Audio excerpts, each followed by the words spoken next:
buang sampah sembarangan. Udah tahu sampah biang masalah, buang sampah pada tempatnya lah. Iya ya, kalau bukan kita siapa lagi? Ayo kita buat Jakarta jadi bersih.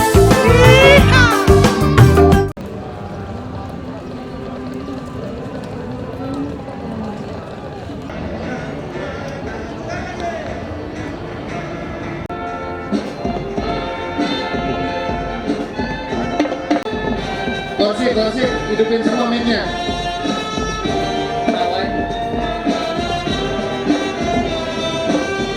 Kepada bapak-bapak, ibu-ibu peserta upacara, pimpinan kami ambil setengah lengan, rencang kanan.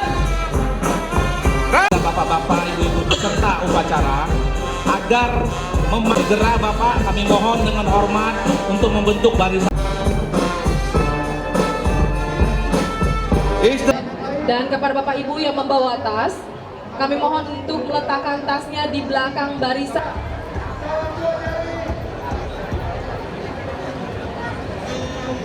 Bapak-bapak, ibu-ibu peserta upacara agar membentuk barisan. Kita akan segera kita mulai. Terima kasih.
Bayar.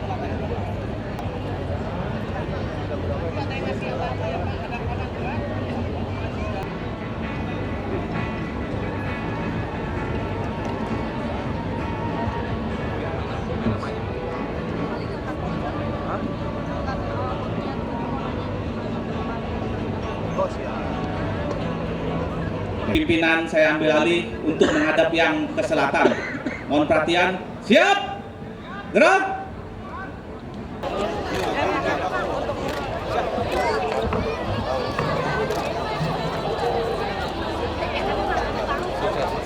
Jangan ikut ini. Ayo udah. Kami mohon dengan hormat kepada warga masyarakat yang tidak mengikuti upacara. Kami mohon dengan hormat tidak mengganggu barisan yang sudah ada. Terima kasih. Ulang tahun, Pak. Siap. Bawa deh. Kami minta tolong kepada Satpol PP untuk diamankan. Yang mengganggu barisan peserta upacara minta tolong dimundurkan. Karena upacara akan segera kita mulai. Selamat di dalam, Pak.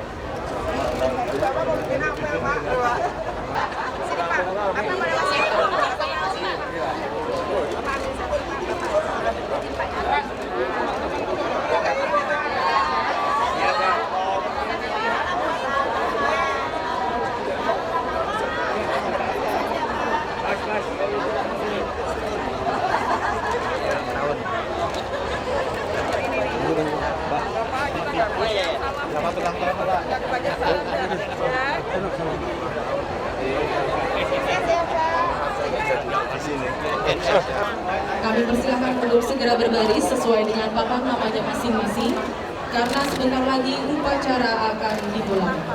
Atas perhatian dan kerjasamanya kami ucapkan terima kasih.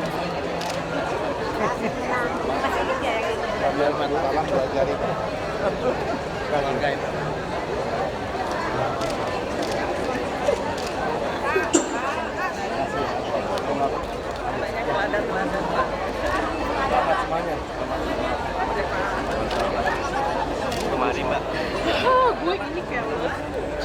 Ini pedagang, ini pedagang. Ya jangan Mas Roy maju, nyiapin. Bapak. Yang ada di belakang barisan, kami mohon untuk berdiri karena upacara akan kita mulai.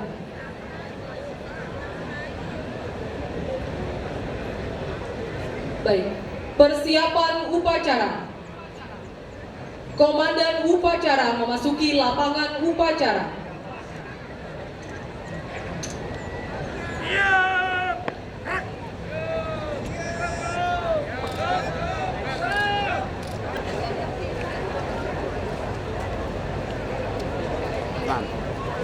Sandro siapa? Komandan pasukan kanan barisan. Dan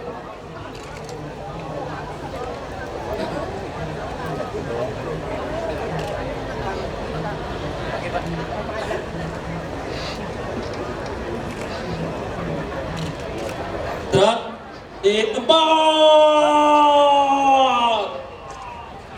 Stop.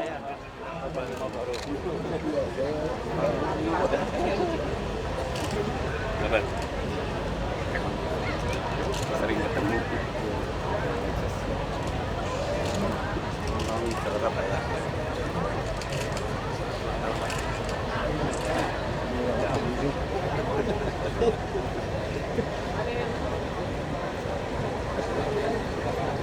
Udah. Upacara dalam rangka memperingati hari ulang tahun ke-487 Kota Jakarta tahun 2014, Minggu 22 Juni 2014 dimulai. Pembacaan sejarah singkat Kota Jakarta. Ringkasan sejarah Jakarta. Jakarta telah dihuni manusia prasejarah sejak tahun 500 sebelum Masehi. Hal ini dapat dibuktikan dengan ditemukannya alat batu seperti kapak batu, beliung batu, pahat batu, alat gurdi, dan kapak corong di sekitar daerah Kelapa II, Lenteng Agung, Tanjung Barat, Pasar Minggu, Jatinegara, Condet, Pondok Betung, Karet, Kebayoran, Klender, dan Pondok Pinang. Bukti arkeologis tersebut telah menjadi koleksi berharga Museum Sejarah Jakarta dan koleksi Museum Nasional. Berdasarkan prasasti Tugu abad 4 Masehi, Kerajaan Tarumanegara di bawah Raja Podawarman telah membuat saluran Candrabaga dan Gomati untuk mengatasi banjir dan sebagai irigasi pertanian. Hal ini menjadi bukti bahwa daerah sekitar Kampung Tugu telah menjadi daerah pertanian yang dikelola masyarakat Jakarta masa lalu. Prasasti batu tulis yang ada di Bogor menjelaskan bahwa pada tahun 1255 Saka atau 1333 Masehi telah berdiri Kerajaan Pajajaran yang wilayah kekuasaannya meliputi Tangerang, Jakarta, Bekasi, dan Bogor sebagai pusat pemerintahannya. Pelabuhan Kelapa yang sekarang dikenal dengan Pelabuhan Sunda Kelapa merupakan salah satu pelabuhan yang dikuasai oleh Kerajaan Pajajaran, dan Sungai Ciliwung merupakan jalur transportasi air yang sangat penting pada waktu itu. Tanggal 21 Agustus 1522 Masehi telah terjadi perjanjian dagang dan pertahanan antara Raja Pajajaran dengan Portugis di Pelabuhan Sunda Kelapa yang memberikan kebebasan kepada Portugis untuk berdagang di Kelapa serta izin mendirikan benteng pertahanan di Kelapa. Sebaliknya, Portugis berjanji akan membantu Pajajaran mempertahankan daerahnya dari serangan lawan. Tahun 1527, Portugis kembali datang ke Sunda Kelapa untuk menindaklanjuti perjanjian tahun 1522. Tetapi pada saat itu, Pelabuhan Sunda Kelapa telah dikuasai oleh tentara Kerajaan Demak di bawah pimpinan Fathahillah. Pada tanggal 22 Juni 1527, Fathahillah dapat mengalahkan dan mengusir Portugis dari Sunda Kelapa dan mengganti nama Pelabuhan Sunda Kelapa menjadi Jayakarta. Peristiwa kemenangan inilah dijadikan tonggak sejarah lahirnya kota Jakarta yang setiap tanggal 22 Juni diperingati sebagai hari jadi kota Jakarta. Tanggal 13 November 1596, armada kapal VOC pertama merapat di Pelabuhan Sunda Kelapa. Belanda juga sudah menemukan pemukiman orang Cina di sisi timur Kali Ciliwung. Belanda menjelaskan bahwa pusat pemerintahan Jayakarta dikelilingi pagar kayu yang terletak di sisi barat Kali Ciliwung. Tata ruang kota Jayakarta sama seperti kota-kota Islam yang ada di Jawa Barat, dengan keraton menghadap ke utara. Di bagian depan keraton terdapat alun-alun sebagai pusat kota dan pasar, sedangkan di sisi barat alun-alun terdapat masjid dan perkampungan. Pada waktu itu Jayakarta dipimpin oleh Pangeran Wijaya Krama atau dikenal juga dengan nama Pangeran Jayakarta.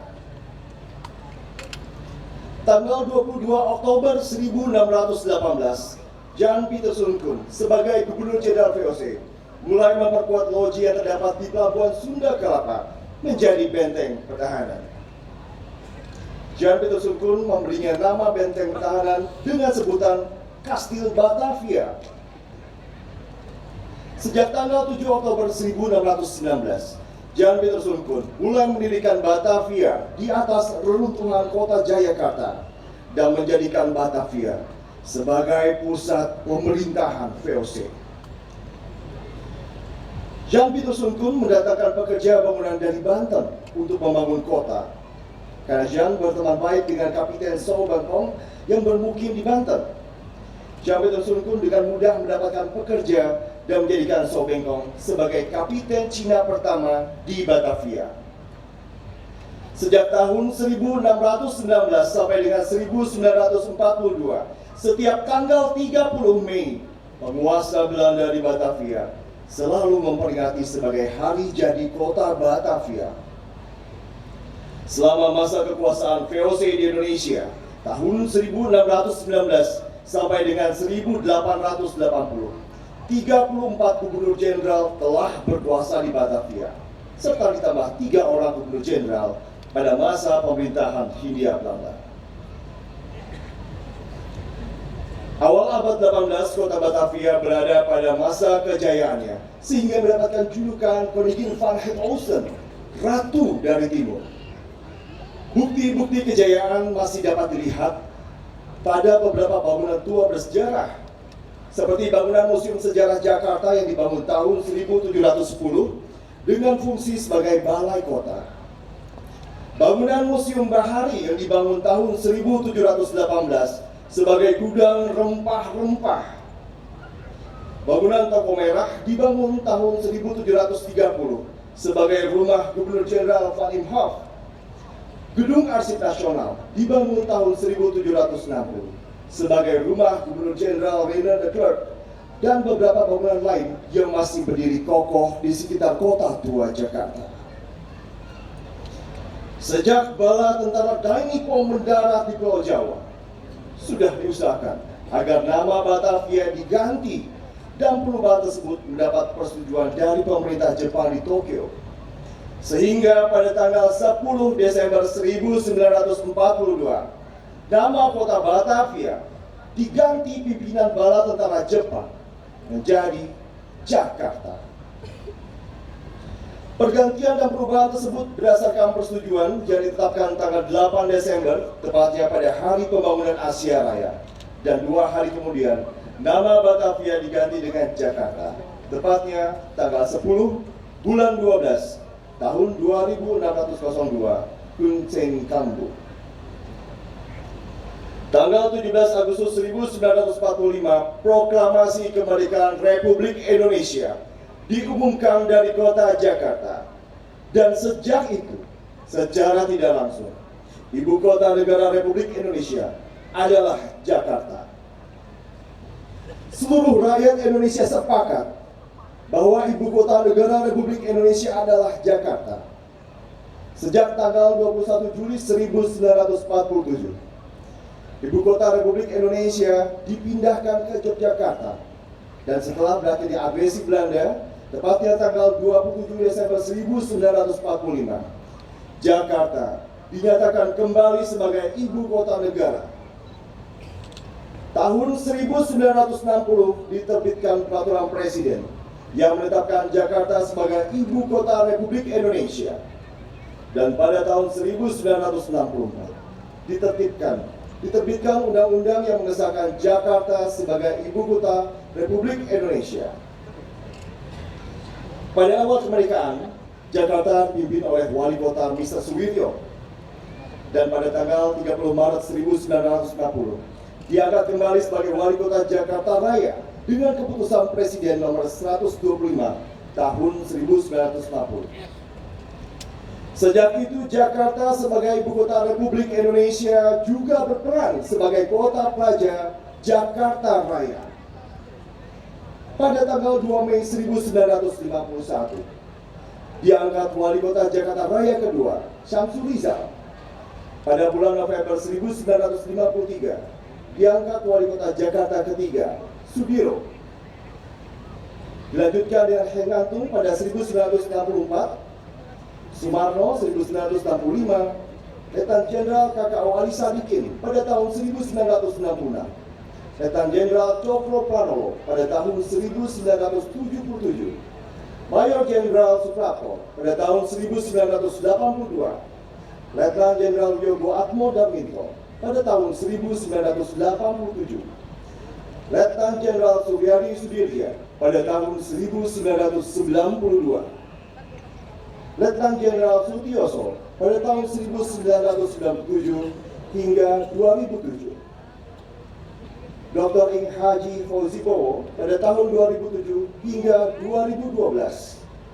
Dan saat ini, 2012 hingga 2017, dipimpin oleh Insinyur Haji Joko Widodo dan Wakil Gubernur Insinyur Basuki Cahayapurnama pertanggal 1 Juli 2014. Insinyur Haji Joko Widodo nonaktif sementara dan jabatan gubernur dijabat oleh pelaksana tugas Gubernur Provinsi DKI Jakarta, Insinyur Basuki Cahayapurnama MM.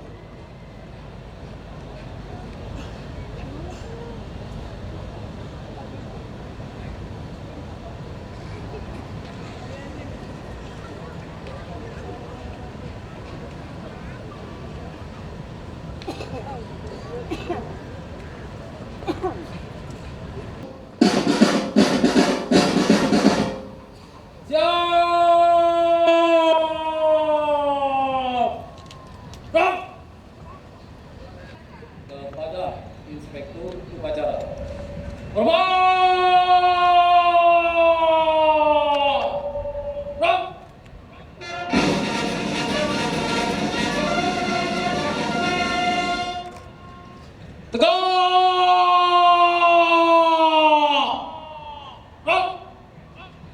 Laporan Komandan Upacara.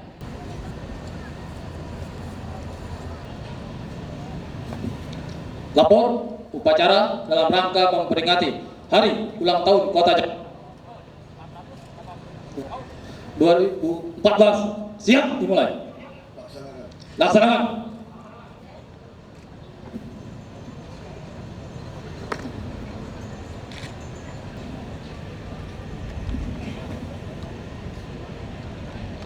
Undangan dimohon berdiri. Mengheningkan cipta dipimpin Inspektur Upacara. Untuk mengenang arwah para pahlawan yang telah gugur lebih dahulu untuk mempertahankan konstitusi dan kota Jakarta ini, mari kita mengenang cipta, mulai.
Undangan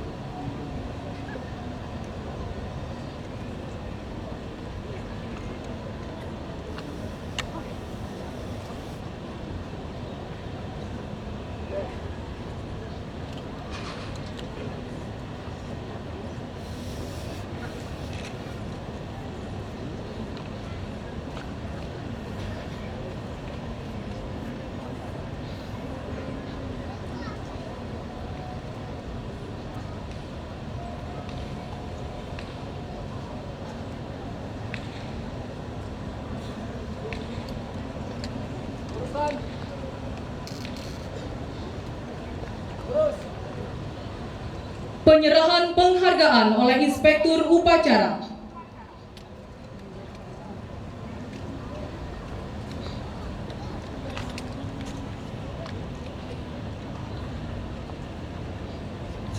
Penghargaan masa kerja 15 tahun, Maman, staf kantor Kelurahan Ujung Menteng, Kecamatan Cakung.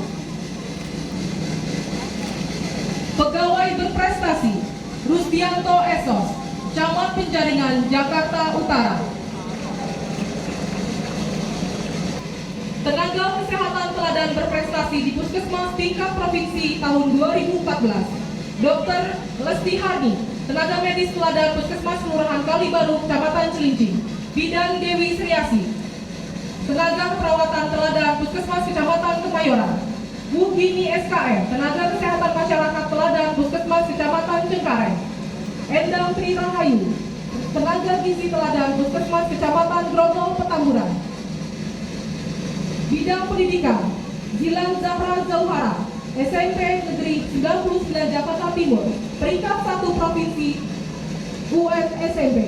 Sulistia Fitrianti, SMA Negeri 39 Jakarta, peringkat 1 Provinsi UN SMA.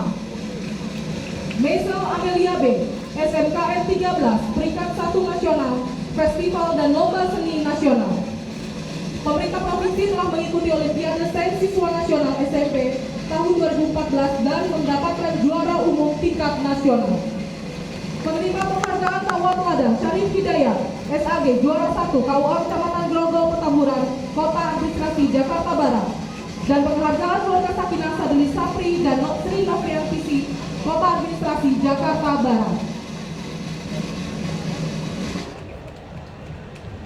Kepada para penerima penghargaan kami persilakan untuk kembali ke tempat semula.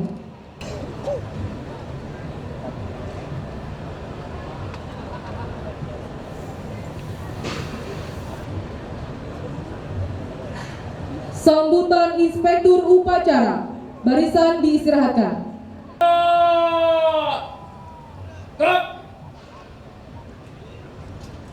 Yang saya hormati Ketua DPRD Provinsi DKI, yang saya hormati Forum Koordinasi Pimpinan Daerah, yang saya hormati PRT Sekretaris Daerah Provinsi DKI Jakarta, para Deputi Gubernur, para Asisten Sekda, Wali Kota, Bupati, Pulau Seribu, para pejabat Pemprov DKI, yang saya hormati juga Ketua Region Veteran Republik Indonesia DKI Jakarta, Pak Sri Yono dan anggotanya, ibu-ibu tim penggerak PKK dan ibu-ibu Dharma Wanita Persatuan Provinsi DKI Jakarta, yang saya hormati juga keluarga besar almarhum Muhammad Husni Tamrin dan Ismail Marzuki, pahlawan nasional kita, para peserta upacara, media, dan yang hadir pada pagi ini. Selamat pagi, salam sejahtera bagi kita semua. Pertama-tama tentu kita bergembira, hari ini kita memperingati hari ulang tahun DKI yang ke-487. Dan kami sangat bangga setelah kami 20 bulan di DKI, kami sangat yakin dengan hasil pertemuan kami berbagai dengan PNS. Saya berani menjamin kalau 60% sampai 80% masih banyak PNS DKI yang berdedikasi untuk menjadikan Jakarta baru, Jakarta maju. Kita jangan terpengaruh hanya segelintir PNS yang berpikiran Jakarta lama lalu bermasalah dengan aparat hukum, tapi itu kan bukan berarti seluruh PNS. Kita bisa lihat semalam kita baru merayakan malam Jakarta Night Festival, malam muda mudi. Kita bisa lihat petugas kebersihan dengan dipimpin kepala dinas dan wakil dinas dalam sekejap membersihkan seluruh Monas. Sekali lagi terima kasih kepada seluruh petugas kebersihan yang harus bekerja sampai subuh dari semalam. Ini merupakan suatu bentuk dedikasi yang luar biasa.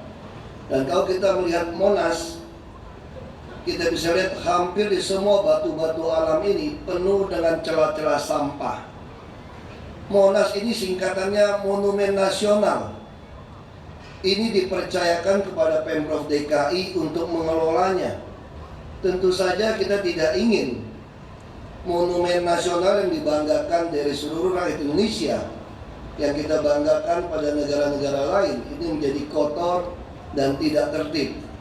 Karena itu kami membangun lapangan parkir di Monas. Kita akan mulai menata para PKL. PKL bukan dimusuhi, PKL juga bukan untuk dilarang, tapi bagaimana kita membela PKL yang menjual produk yang baik. Bukan seperti sekarang di Monas, campur air keran, sebagian memaksa orang membeli, sebagian menjual lapak Monas untuk disewakan. Ini jelas tidak bisa kita bela. Kita tentu tugas kita bersama adalah mengadministrasi keadilan sosial. Kita tentu tidak membiarkan ada satu pihak menjolimi atau memperalat satu pihak yang lain. Perda juga mengatur taman dan trotoar tidak boleh berdagang. Coba lihat seluruh taman dan trotoar, pasti orang berdagang. Karena ini memang teorinya PKL. PKL harus mendekatkan diri kepada pembeli. Tidak mungkin mereka menjauh dari pembeli atau pembeli mendatangi mereka. Karena itu coba lihat di Senayan, penjual tanaman hias boleh tidak di trotoar? Boleh, asal mundur 1,2 sampai 1,5 meter. Jangan sampai seluruh trotoar Anda kuasai. Taman juga mesti ditata dengan baik. Tapi Monas, mohon maaf, tidak ada toleransi kecuali di IRT dan di ruang bawah tanah yang akan kita bangun. Jadi saya kira pesan ini sangat jelas. Kami akan pertahankan Monas dengan segala cara. Tentu saja ini seperti orang tua dan anak. Kami hanya menggertak sambal dulu pertama. Anda jangan lakukan. Tapi kalau Anda terus mengotot, terpaksa kami jewer dan kami cambuk istilahnya. Nah, ini bukan berarti kita kasar, tapi Anda yang kasar dan tidak menghargai. Bahkan saya katakan tidak menghargai arwah para pahlawan yang mati mempertahankan Jakarta ini. Sampai ada Monas ini ada darah yang harus dikorbankan. Tidak ada toleransi untuk itu. Banyak orang juga mengatakan ini HUT yang paling pil pahit. Sudah tidak dapat adipura, opini wajar dengan pengecualian. Saya katakan tidak, masih kurang ini sebetulnya. Angka kemiskinan juga terlalu rendah di DKI. Karena kita menggunakan 2.100 kalori untuk menentukan orang melewati garis kemiskinan. Kalau 2.100 kalori per hari diuangkan, itu hanya menjadi 343.000 per bulan. Kita bisa bayangkan kalau saudara berpenghasilan di atas 343.000 per bulan, saudara dinyatakan telah melewati garis kemiskinan. Itu sesuatu kekonyolan dan kelucuan bagi saya. Makanya bagi kami sekarang, kami sedang menugaskan BPS untuk melakukan survei. Bukan juga di atas $2 Amerika seperti yang digariskan oleh Perserikatan Bangsa-Bangsa. Tetapi yang kita lakukan adalah berdasarkan kebutuhan hidup layak. Kebutuhan hidup layak tahun ini saja di bulan Mei sudah 2,4 juta. Jadi kita ingin mengukur kalau orang yang tidak mencapai kebutuhan hidup layak, dia sesungguhnya hidup di bawah kemiskinan. Kalau ini dilakukan tahun depan, angka kemiskinan di DKI mungkin saya perkirakan akan melonjak dari 3,7% menjadi di atas 50%. Jadi ini merupakan prestasi yang baik. Tapi bagi orang politik ini karena pil pahit. Kami tidak suka makan pil-pil yang bohong-bohongan, bagi pencitraan. Sama halnya, kebetulan asisten kesejahteraan masyarakat itu adalah ketua panitia HUT DKI ini. Saya instruksikan kepada kepala biro Dikmental, saya tidak mau lagi yang ikut MTQ nasional dari DKI itu mencomot dari kabupaten atau provinsi lain. Makanya DKI selalu juara umum. Dan ini juga pil pahit tahun ini. DKI hanya juara 6 MTQ nasional. Alhamdulillah, karena ini benar-benar orang DKI. Kenapa kita mesti malu kalau memang ini kenyataan kita? Jadi kita tidak perlu menutup-nutupi. Adipura, saya juga heran yang dinilai cuma mana, mungkin Sudirman Tamrin dulu bisa dapat. Sungai-sungai di DKI, seluruh pelosok DKI penuh sampah. Bahkan sampah-sampah kita ini selalu dikatakan hanya 6.000 ton. Truk kita cukup dulunya. Begitu dibatasi buang ke sungai, sampahnya melonjak 7.700 ton per hari.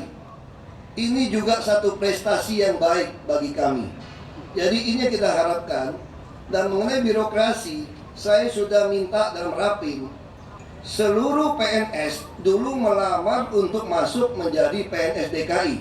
Sekarang saudara semua, dari guru, dari kesehatan, siapa saja saudara yang ada di posisi staf, berhak mengajukan untuk posisi struktural dari eselon 2, 3, dan 4 sesuai dengan golongan saudara. Jadi ini seleksi promosi terbuka versi kedua, bukan mengincar sasaran kepala sekolah, kepala puskesmas, lurah camat, dan pengawas sekolah. Tapi kali ini saudara membuat sebuah tulisan apa posisi yang Anda inginkan dari staf kestrukturan, sesuaikan dengan golongan 2 atau 3 atau 4. Lalu yang kedua, menulis program dan strategi mencapai program kalau saudara dipercaya menduduki posisi tersebut. Dan yang ketiga, lebih penting dari itu adalah saudara bisa menuliskan pejabat eselon yang ada di 2, 3, 4 yang saudara incer itu yang belum dilakukan, kehilafan kelemahannya itu apa, harus ditulis. Dan ini kirim ke BKD, ada kami merekrut juga beberapa psikologi dan minta bantuan psikologi Mabes Polri. Dikirim, mereka akan lakukan seleksi dan juga tembuskan ke saya yang wagub@jakarta.go.id untuk supaya tidak ada kecurangan. Siapa tahu ada panitia yang hilaf juga. Nah, ini supaya kita bisa mendapatkan yang terbaik. Dalam rangka apa? Dalam rangka menyiapkan TKD, kami perkirakan tahun depan kami harus menambah tunjangan kinerja daerah, asli kinerja, bukan kehadiran daerah ya. Yang kehadiran daerah kemarin itu sudahlah, tidak apa-apa, rezeki saja. Ini yang asli tunjangan kinerja daerah diukur, kami mungkin akan menambah kira-kira 10 triliun. Jadi sekali lagi, kami juga bersyukur di HUT 487 DKI, kita seluruhnya patut bersyukur. Ternyata DKI ini masih punya harta yang banyak. Hartanya di mana? Ini harta properti, harta lahan. Lahan mana sudah penuh semua? Lahan hak udara dan bawah tanah, termasuk lahan reklamasi laut. Maka kita telah meminta seluruh pengusaha yang mendapat izin reklamasi laut berkewajiban memberikan 5% dari total lahan yang bisa mereka jual kepada Pemprov DKI. Jadi langsung kita dapat rezeki, bukan hanya pajak saja. Yang kedua, seluruh pengembang berkewajiban membantu kita membereskan seluruh jalan inspeksi sungai, waduk, dan rumah susun untuk memindahkan saudara-saudara kita yang masih belum beruntung, yang harus tinggal di pinggiran sungai. diberikan rumah susun yang tidak dijual, tidak disewa, hanya membayar uang retribusi Rp5.000 sampai Rp10.000 per hari dengan cara didebit dari Bank DKI. Dan KTP-nya pun kita langsung gantikan. Yang sudah lama di Jakarta tidak bisa pindah dari daerahnya lagi, dengan kesaksian 2-3 tetangganya kami berikan KTP DKI. Jadi ibu kota tidak tertutup, tapi yang datang tidak boleh maling, apalagi yang bajingan, kita akan usir. Ini jelas. Ibu kota harus seperti ini. Nah, kita juga masih punya ruang udara. Ada perusahaan transportasi meminta hak mengelola ruang udara 200.000 meter persegi di tengah-tengah jalan. Lalu dijanjikan dibangun sebuah monorail yang hanya terbatas. Saya katakan, Anda punya uang atau tidak? Jangan-jangan Anda memanfaatkan 200.000 meter persegi kami dengan menyewakan 25 juta saja per tahun, Anda mendapat uang 5 triliun. Kalau Anda membangun sebuah proyek yang hanya 12 triliun, Anda dapat 5 triliun, Anda bangun 2 triliun, Anda sudah punya 3 triliun. Ngutang bank tahun depan dapat lagi 5 triliun. Dan minta 50 tahun Anda kelola. Saya kira enak sekali Anda seperti itu memintanya. Maka saya katakan, tolong buktikan Anda punya uang. Konstruksinya bagaimana, desainnya bagaimana. Saya kasih waktu 2 bulan. Awal Agustus Anda tidak bisa memenuhi itu, kami coret. Kita akan bangun sendiri semua dengan BUMD kita, dan dengan menawarkan hak ruang udara ini, termasuk ruang bawah tanah kita. Jadi DKI masih sangat kaya. Dan kalau pajak hotel, restoran, hiburan mereka semua bayar, maka kita akan mendapatkan harusnya APBD DKI di atas 120 triliun per bulan, per tahun. Dan seluruh PNS DKI akan setara dengan semua pegawai di perusahaan minyak yang multinasional. Tetapi yang tidak mau bekerja setelah peraturan pemerintah ditandatangani oleh Presiden di dalam Undang-Undang ASN akan mulai kami pecat. Supaya DKI sisa tidak perlu banyak orang, tetapi orang yang betul-betul mau membuat Jakarta baru, Jakarta maju. Saya kira ini yang sangat penting harus kita lakukan di dalam mewujudkan Jakarta baru ini. Dan kami masih sisa 40 bulan. Kita juga memiliki selain Monas, ada permatanya DKI. Jakarta, itulah kota tua. 30 tahun, 40 tahun tidak pernah selesai dibangun. Karena semua pemilik gedung nunggu siapa yang bangun duluan. Nah, saya punya ide dan saya mudah-mudahan anggota Dewan yang terhormat, ada Pak Ketua, bisa membantu kita menjadikan perda. Kami sedang menyiapkan sebuah raperda bahwa kota tua itu harus segera dibangun. Kita buat peraturan yang jelas di kota tua. Kalau yang mau membangun, kita bisa kasih insentif PBB, insentif pajak, juga insentif soal bangunan. Lalu kalau mereka tidak mau membangun, mereka harus menjual kepada kita. Dan perdanya juga akan mengatur denda minimum kita naikkan kalau buang sampah di sana. Berdagang di sana, jangan cuma 20.000, 100.000. Kita kenakan saja misalnya 1 kali UMP paling rendah. Paling tinggi 10 kali UMP. Baru orang bisa ada kapoknya. Lalu kalau mereka juga tidak mau membangun, juga tidak mau menjual, mungkin kami akan kenakan 10 kali PBB di tahun pertama untuk kota-kota tua yang tidak mau dibangun. Tahun kedua, 20 kali. Biar sampai mereka bangkrut, kita sita, kita beli, dan kita bangun sendiri oleh DKI. Baru kota tua bisa menjadi permata bagi kota DKI. Saya kira itu yang bisa kita harapkan. Dan kita juga harapkan tahun depan PT Transportasi Jakarta bisa beroperasi penuh. Dan tahun depan kita bisa mulai mencukupi bus-bus yang ada. Dan mulai beberapa koridor busnya itu tidak lagi ngetem, karena kita akan bayar rupiah per kilometer. 2016 kita harapkan seluruh bus di Jakarta sudah kita bayar hitungannya rupiah per kilometer, dan menggunakan 1 tiket untuk pakai naik bus di mana saja, kapan saja selama 1 hari. Dan kita sangat yakin dan optimis bisa melakukan ini semua dengan penghematan, dengan dedikasi Bapak Ibu, para PNS. Kami hanya orang politik, berdiri di podium tidak tahu berapa lama. Saya tadi juga berpikir yang berdiri di podium ini adalah Pak Jokowi lagi. Ternyata beliau diutus menjadi capres.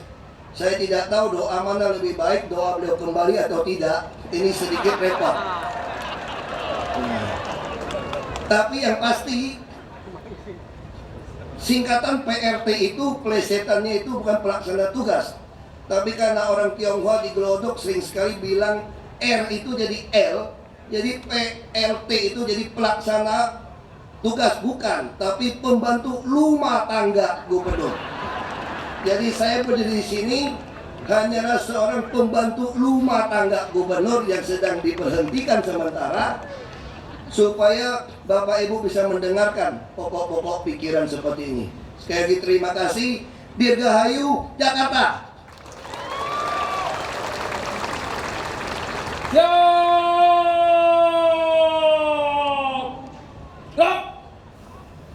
Pembacaan doa. Bismillahirrahmanirrahim. Alhamdulillahirabbil alamin. Salatu wassalamu ala asyrafil anbiya'i wal mursalin sayyidina Muhammadin wa ala alihi wa ashabihi ajma'in. Ya Allah, Tuhan yang Maha Pengasih lagi Maha Penyayang, rangka memperingati hari ulang tahun ke-487 Kota Jakarta. Semoga acara ini Engkau rahmati dan Engkau ridhoi ya Allah. Dalam usia yang ke-487 Kota Jakarta, pemerintah Provinsi DKI Jakarta terus menata Kota Jakarta dalam semua aspek, dalam upaya mewujudkan Kota Jakarta yang lebih baik, lebih maju, lebih manusiawi, hingga bisa Engkau ciptakan Jakarta sebagai Jakarta baru dan Jakarta maju. Penyelenggaraan Hari Ulang Tahun Jakarta ke-487 bertepatan dengan persiapan penyelenggaraan Pesta Demokrasi Pemilihan Umum Presiden Republik Indonesia, agar penyelenggaraan Pilpres tahun 2014 berjalan dengan hikmat, aman, damai, jujur, dan adil, serta jadikan ya Allah segenap masyarakat dan seluruh warga DKI Jakarta yang berhak memilih untuk dalam menggunakan hak pilihnya dengan baik dan benar, bahwa sering berbuat hilah, lupa dan salah. Karenanya ya Allah, dari lubuk hati yang sangat dalam, kami mohon kehadirat-Mu, ampunkan dosa dan hilaf kami, dosa kedua orang tua kami, dosa para pemimpin kami, dan orang-orang yang telah berjasa kepada kami. Atina fid dunya hasanah wa fil akhirati hasanah wa qina adzabannar. Walhamdulillahi rabbil alamin.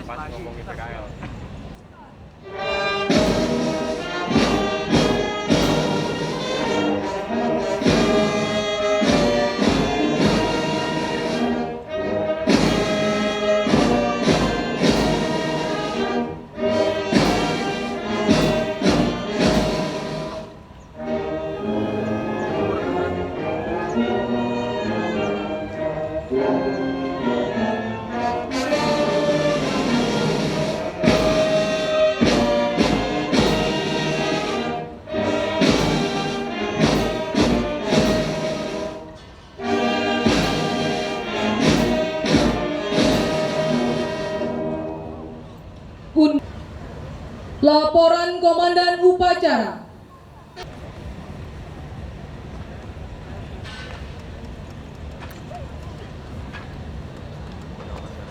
Upacara. Bubarkan.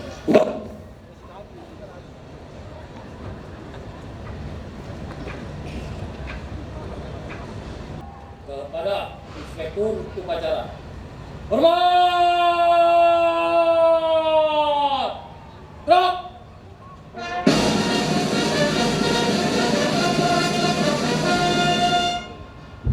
Tegak. Gerak.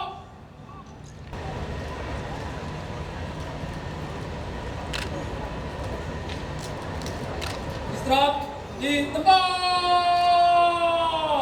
Gerak. Acara dilanjutkan dengan pemotongan tumpeng. oleh pelaksana tugas Gubernur Provinsi DKI Jakarta. Dan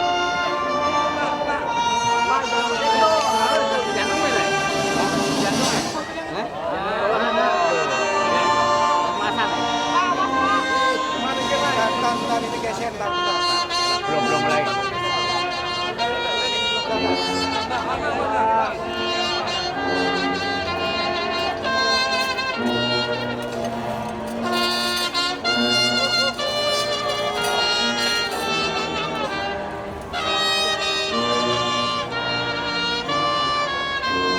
Pada kampanye bulan.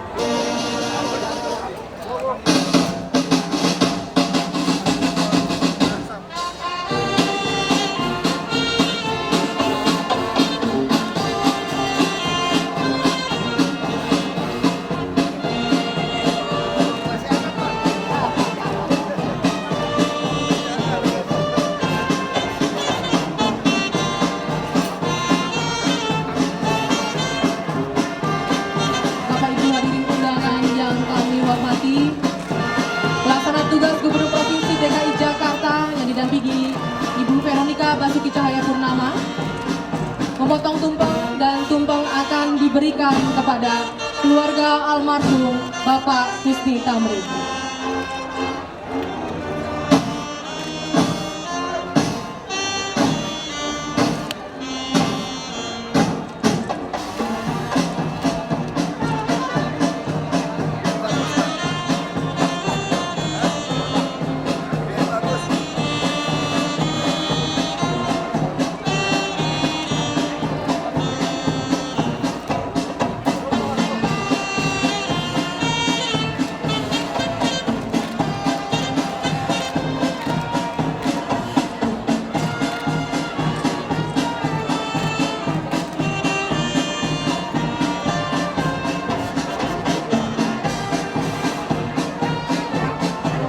Baiklah Bapak Ibu hadirin undangan yang kami hormati, setelah acara pemotongan tumpeng, kita akan menyaksikan pagelaran humanoid atau patung temporer sebanyak 400 orang.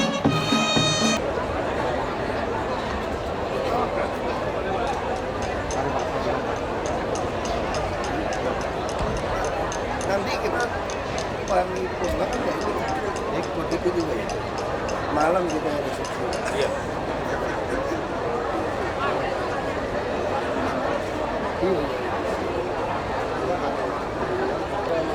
Orang yang punya rezeki, Bapak bayangin nggak kemarin di sini Pak? Saya kasih.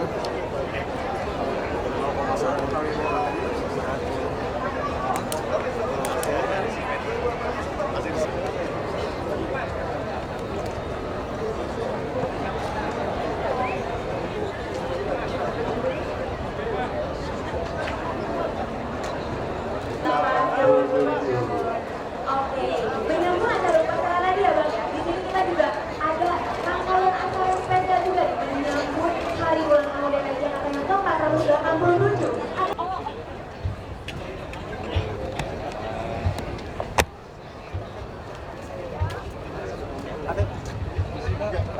Tamu kita ini, Ya, ini tamunya sangat spesial sekali.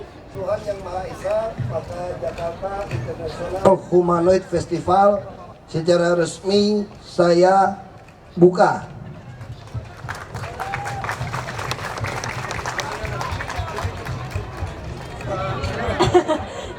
menghindar. Yeah, so this is John Man. He is the winner of World Championship of Living Statue 2013.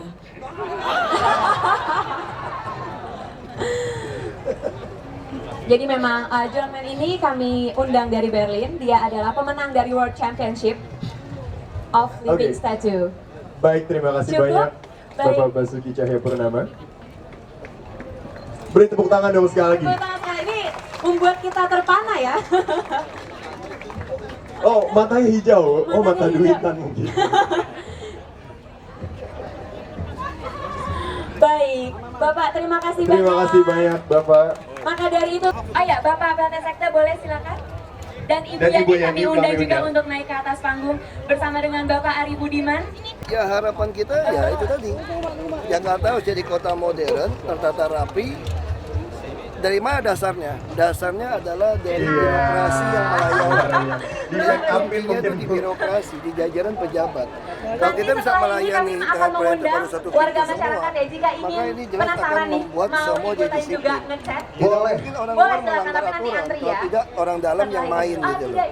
Nah, kita juga makin tertibkan, kita dari pelayanan pada satu pintu, dari pembelian pengadaan barang satu pintu, jadi semua kita bikin dari sistem pengawasan langsung BPK.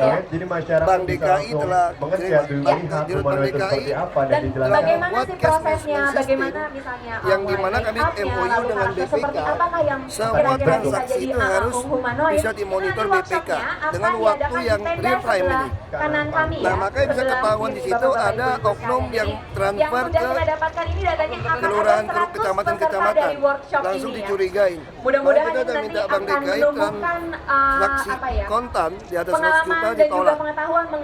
Jadi tidak boleh ada transaksi. Semua pegawai-pegawai kita sekarang semua sudah gunakan Terima kasih banyak. Bank DKI. Jadi mereka terima gaji semua, tidak lagi terima uang kontan, langsung transfer. Memang di lapangan ada oknum juga masih main, duitnya diambilin, dibayar setengah. Tapi ini biasa 2-3 bulan, nanti asal mereka berani lapor, kita terus tindak mereka dengan tegas. Luar biasa. Jadi kita harapkan Bank DKI bisa membantu kami manajemen Kota sistem. tua itu ada yang kita bisa berkreasi seperti PKL itu tadi saya sampaikan, bagi saya PKL itu bukan dimusuhin, bukan diusir. Bahkan Perda yang mengatur PKL tidak boleh jualan di trotoar dan di taman, itu salah. PKL itu harus jualan di trotoar dan taman, tapi harus dibagi dan dia harus ada tanggung jawab. Nggak boleh pakai jaran kimia, nggak boleh isi air keran, dan dia harus beresin sampah. Dan dia nggak boleh over sewa kepada orang lain. Kita udah buktikan kan, saya kan udah full kemarin. 2.800 PKL saya masukkan ke Monas, boleh dagang gratis, jualan gratis, kita ada POM, ngawasin, kita latih. Apa yang terjadi? Mereka menjual lapak sampai 7.000 orang.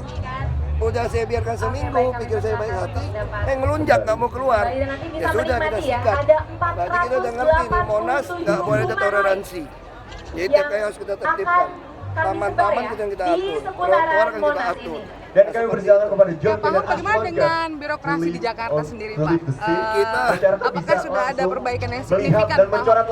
Kita akan mencoba sekarang kantor lurah camat menjadi kantor pelayanan terpadu satu pintu, di mana semua birokrat harus menjadi pembantu masyarakat mengurus semua urusannya. Kalau dulu kalau kita mengurus apa kita bingung kan mau kemana gitu.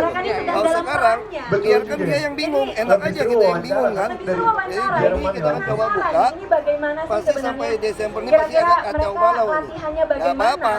Kita akan mulai biar jadi kacau balau, siapa yang ketahuan, siapa yang kacau, siapa yang balaunya. Ya. Oke, terima kasih Pak. Berperan